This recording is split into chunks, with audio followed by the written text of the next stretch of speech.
Christ for life में आपका स्वागत है, जहां हम परमेश्वर के वचन में पद दर पद आगे बढ़ते हैं ताकि आपकी आत्मा को जागृत करें, आपके विश्वास को गहरा करें और आपको यीशु के समान बनने के लिए आमंत्रित करें।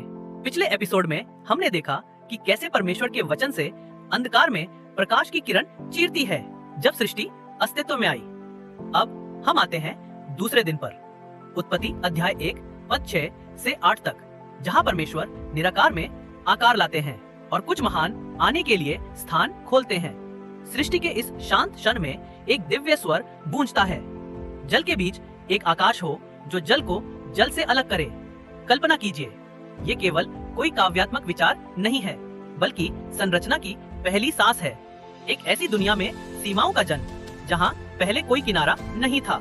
इब्रानी भाषा में आकाश के लिए शब्द है राकिया, जिसका अर्थ है कुछ जो पीटा गया हो, फैलाया गया हो, जैसे हथौड़े से खींचा गया सोना या कोई चमकदार पर्दा।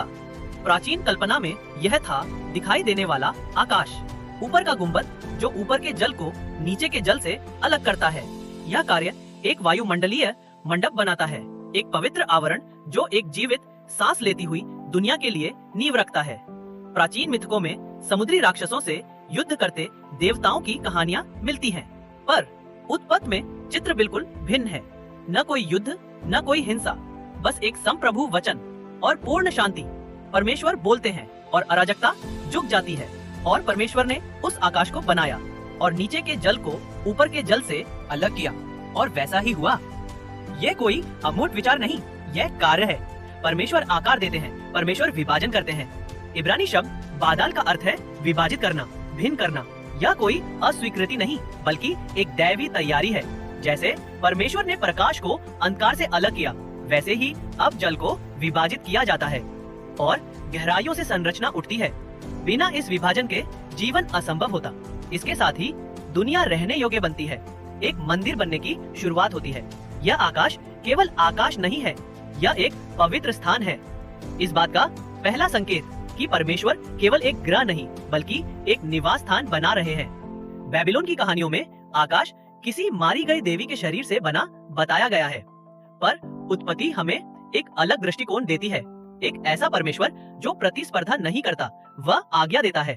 सृष्टि कोई युद्ध क्षेत्र नहीं, यह उसकी आराधना स्थली है। कैथोलिक परंपरा में यह क्षण परमेश्वर की बुद्धिमत्ता और देखरेख का प्रतीक माना गया है।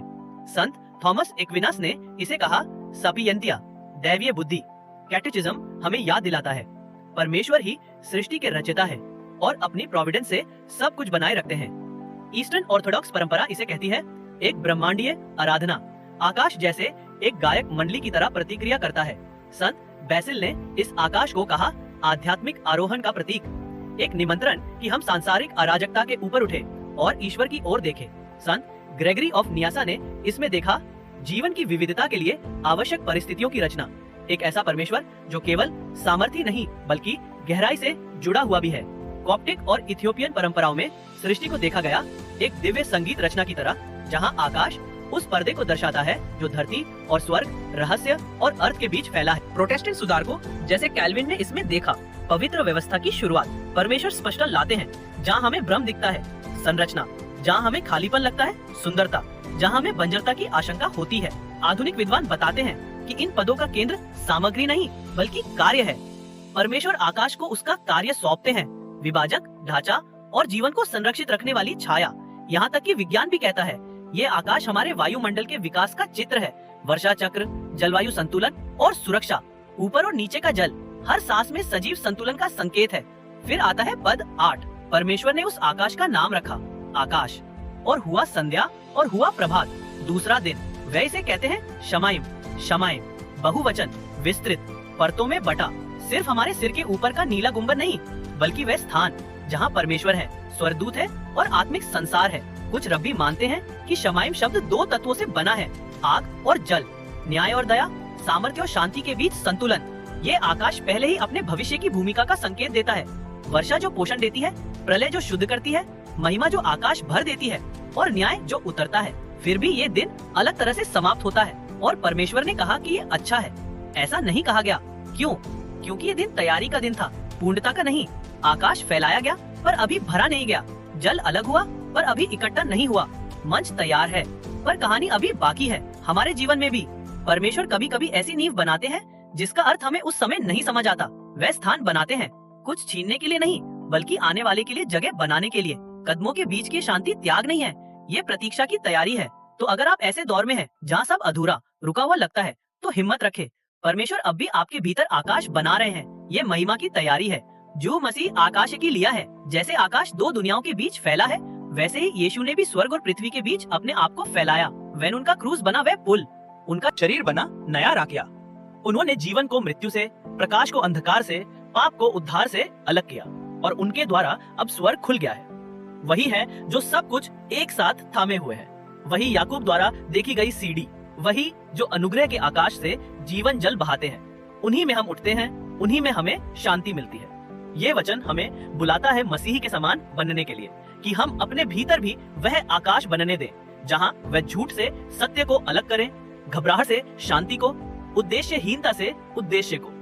पवित्रता साहसी होती है क्योंकि वह सीमाएं खींचती है। दीनता सामर्थ्य होती है क्योंकि वह परमेश्वर पर भरोसा करती है कि वही व्यवस्था लाए जो हम खुद नहीं बना सकते। मसीह स्वरूपता बुद्धिमान और महान होती है क्योंकि वह अराजक दुनिया में स्थिरता, ज्ञान और शांति लाती है। तो परमेश्वर को अपने भीतर भी वह आकाश रचने दे, उसे विभाजन करने दे, उसे बोलने दे, उसे पवित्र स्थान फैलाने दे आपके अंतर्मन में। आपके जीवन में वह कहाँ जलों को विभाजित कर रहे हैं, कहाँ वह ऐसा ढांचा बना रहे हैं जो अभी खाली लगता है पर किसी नए उद्देश्य की तैयारी है। सीमाएं अस्वीकृति नहीं है, वे निर्माण है। विभाजन दंड नहीं है, वह तैयारी है। परमेश्वर का वचन बने वह आकाश जिसके नीचे आपकी आत्मा सांस ले सके। आइए प्रार्थना करें। प्रभु, मेरे भीतर वह आकाश खींच, झूठ और सत्य को अलग कर, डर और विश्वास को। मुझ में स्थान बना अपने लिए। मेरा हृदय वह स्थान बने जहाँ स्वर्ग धरती को छुए। अगर यह संदेश आपके मन को छू गया हो तो इसे लाइक और शेयर जरूर करें और हमारे चैनल को सब्सक्राइब करना ना भूलें। अगर आपको प्रार्थना की जरूरत हो तो हमें कभी भी लिखें christforlife143@gmail.com। हम आपके साथ चलने के लिए यहाँ हैं और अगली बार हमारे साथ जुड़िए जब हम सृष्टि के तीसरे दिन की महिमा को जानेंगे, जब सूखी भूमि प्रकट होती है और पृथ्वी जीवन से खिलने लगती है। तब तक स्थान हो, व्यवस्था हो, जीवन हो, मसीह में